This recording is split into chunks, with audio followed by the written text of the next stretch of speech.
हमारे पास रह गया था AB7 या फिर सिंपली आज मैं कहती हूँ कि आपके पास क्वेश्चन आ गया है ड्रा VBT फॉर IF7।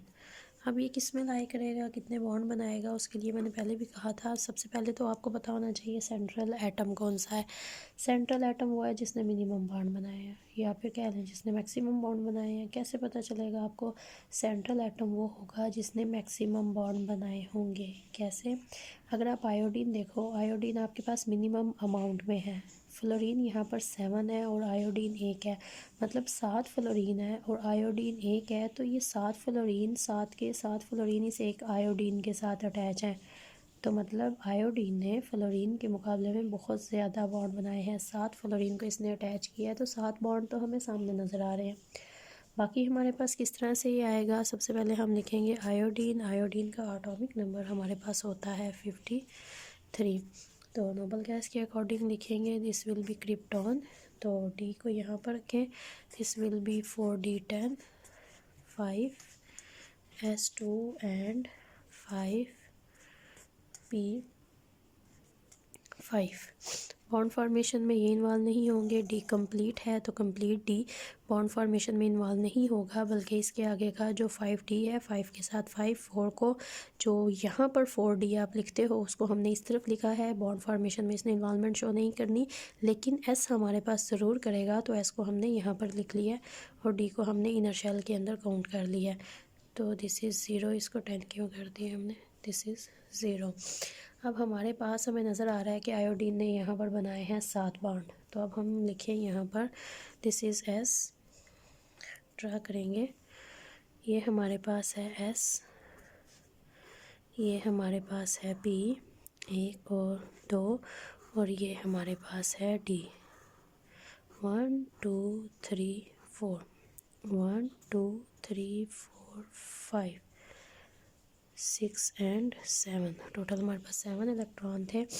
अब हमारे पास क्या होगा, एक इलेक्ट्रॉन जंप करके यहाँ पर, दूसरा इलेक्ट्रॉन जंप करके यहाँ पर, तीसरा इलेक्ट्रॉन जंप करके यहाँ पर। तो टोटल इन्वॉल्वमेंट हमारे पास आ जाएगी यहाँ तक, 1S 3P 1 2 3 3D। तो हाइब्रिडाइजेशन या VBTs की sp3D3 होगी 3 3 6 और 1 7, और यहाँ पर 7 आपके पास बनेंगे sp3D3 2 3 4 5 6 7। क्लियर? आप लोग ये स्केल से काम करोगे ताकि आपका नीट आए, नीट लुक आए। 1 2 3 4 5 6 7 1 2 3 4 5 6 एंड 7, और 7 ही यहाँ पर आएंगे फ्लोरीन। हर एक फ्लोरीन एक एक पीजी के साथ आएगा, एक एक इलेक्ट्रॉन लेकर, और यहाँ पर बनाएंगे इसके साथ बॉन्ड।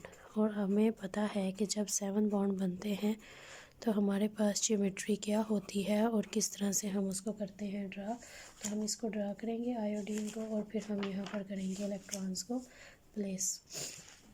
जब हमारे पास किसी भी एटम ने बनाए होते हैं 7 बॉन्ड, तो वहाँ पर जो हमारे पास ज्योमेट्री होती है उस ज्योमेट्री को हम कहते हैं that is pentagonal bipyramidal. This is pentagonal bipyramidal. और ये शेप हमारे पास किस तरह की होती है, तो मैं हमेशा स्टूडेंट्स को कहती हूँ पहले आप एक पेंटागोन बनाओ। पेंटागोन बनाने के बाद अगर आप बॉन्ड्स अरेंज करोगे तो वो आपको आसान लगेंगे। पेंटा मतलब 5 कॉर्नर्स। फ्रुक्टोज तो बनाई होगी अगर आपने केमिस्ट्री पढ़ी है। तो ये आपने एक बना लिया पेंटागोन। आयोडीन को रखें यहाँ कहीं पर, सेंटर में आप लगाएं 7 फ्लोरीन। पहले तो 5 इधर लगाएं, 1 2 3 4 5। ये तो आपको नज़र आ रहा है एक पिरामिड। मतलब एक ट्राइगोन।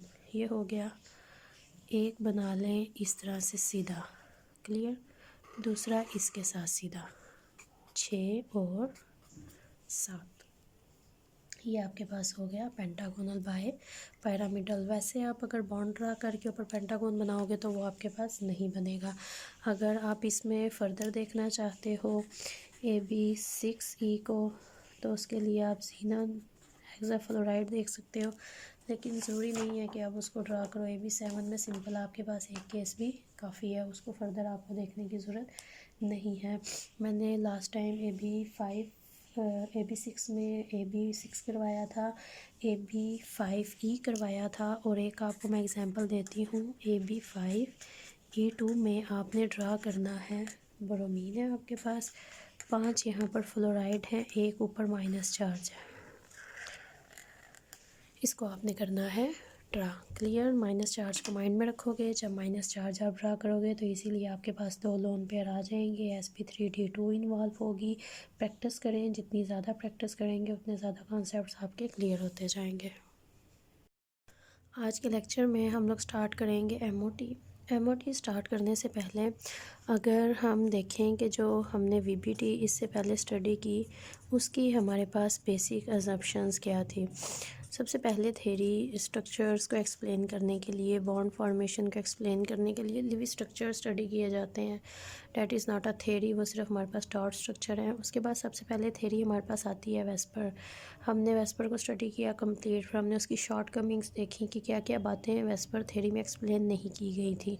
फिर हमने उन बातों को वीबीटी में एक्सप्लेन किया। अभी हम ये देखेंगे कि वीबीटी की बेसिक अजम्पशंस क्या थी, क्या चीज़ें वीबीटी में हमने डिस्कस की। उसके बाद हम देखेंगे कि एमओटी में क्या क्या बातें आगे फर्दर एक्सप्लेन हुई हैं, या फिर वीबीटी की क्या शॉर्ट कमिंग थी, क्या बातें वो हमें नहीं बता रहा था, जो कि वेस्पर और वीबीटी में कॉमन है कि हम डबल और ट्रिपल बॉन्ड को एज आ सिंगल ट्रीट करते हैं, क्योंकि हमें वीबीटी और वेस्पर ये नहीं बताता कि 2 एटम के दरमियान डबल या ट्रिपल बॉन्ड प्रेजेंट है। और ये बात एमओटी बहुत ईजीली एक्सप्लेन करता है। जब हम बॉन्ड ऑर्डर कैलकुलेट करेंगे तो वहाँ से हमें पता चल जाएगा कि weather a bond is possible और नॉट। फर्स्ट हमें ये पता चलेगा, और सेकेंडली हमें ये पता चलेगा कि यहाँ पर हमारे पास 2 एटम के और मॉलिक्यूल, यहाँ पर हमारे पास सिंगल बॉन्ड है, डबल बॉन्ड है, या फिर ट्रिपल बॉन्ड है।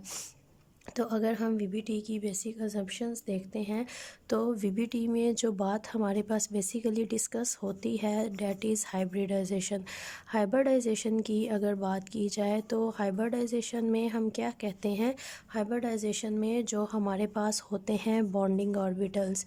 अब बॉन्डिंग ऑर्बिटल्स यहाँ पर कौन से कंसीडर किए जाते हैं, बॉन्डिंग ऑर्बिटल्स ज़्यादातर वीबीटी में हमारे पास होते हैं हाफ फिल्ड, वो जिनके पास एक एक इलेक्ट्रॉन है और अभी फर्दर उन्होंने बॉन्ड बनाने हैं। बॉन्डिंग ऑर्बिटल मर्ज होंगे, आपस में मर्ज होते हैं, और मर्ज होने के बाद हमारे पास न्यू बिगर साइज़ के बनाते हैं ऑर्बिटल्स, जिनको हम हाइब्रिड ऑर्बिटल्स भी कहते हैं, या फिर जिनको हम डीजेनरेट ऑर्बिटल्स भी कहते हैं।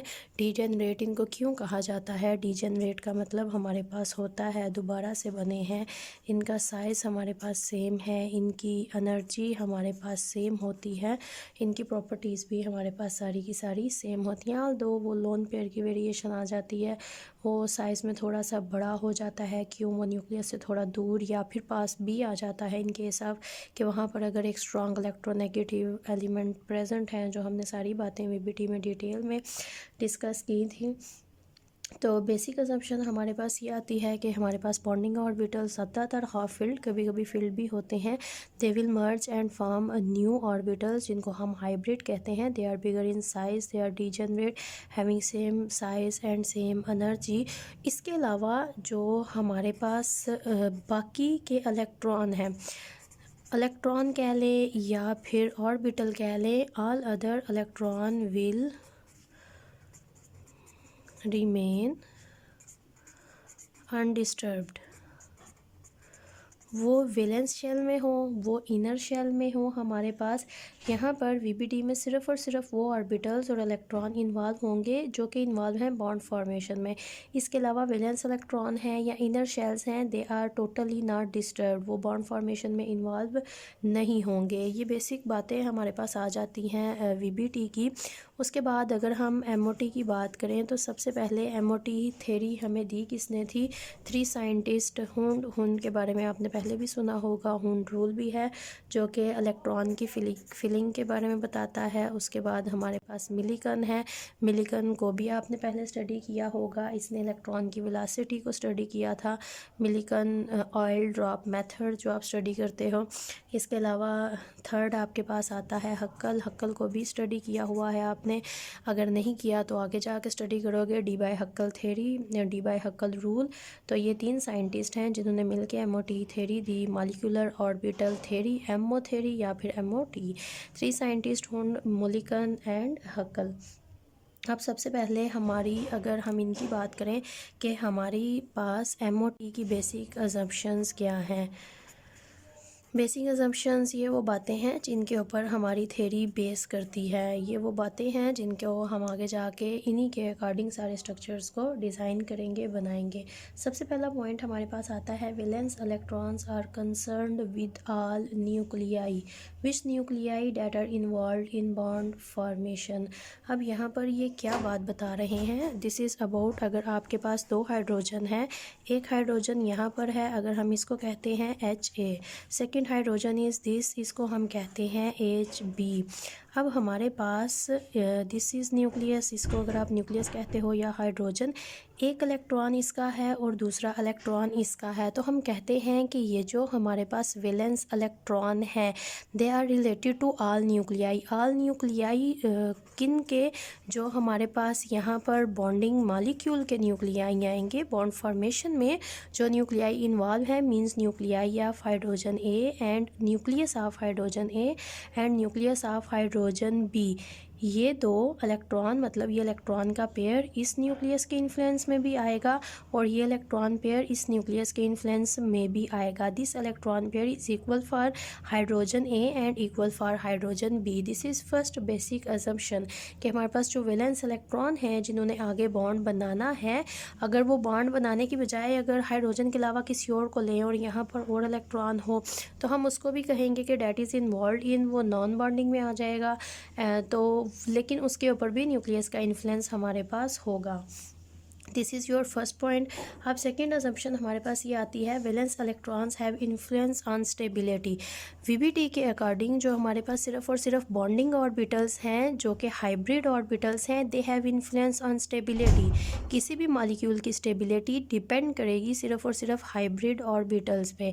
लेकिन एमओटी के अकॉर्डिंग हमारे पास जितने भी वैलेंस इलेक्ट्रॉन हैं, अगर आप यहाँ पर लिखो ऑल वैलेंस इलेक्ट्रॉन, इनका इन्फ्लुएंस होता है स्टेबिलिटी भी। ये सारे के सारे मिलके स्टेबिलिटी को डिटरमिन करते हैं।